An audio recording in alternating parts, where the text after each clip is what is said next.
किल्ले जयगड. जलदुर्ग प्रकारातील जयगड किल्ला हा रत्नागिरी जिल्ह्यातील जयगड गावामध्ये आहे. गणपतीपुळेपासून जवळ असलेल्या या किल्ल्याच्या 3 बाजूने पाणी तर एका बाजूने जमीन आहे. समुद्रसपाटीपासून 50 मीटर उंचीवर असलेला हा किल्ला 12 एकरमध्ये वसलेला आहे.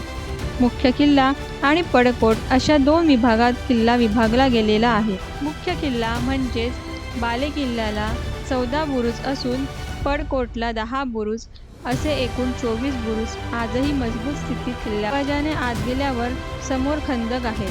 पूर्वी जे पाणी साठवण्यासाठी वापरले जायचे. बरोबर किल्ल्यावर पडझड झालेली जुनी इमारत, गणपती आणि महादेव मंदिर बघण्यासारखे आहे.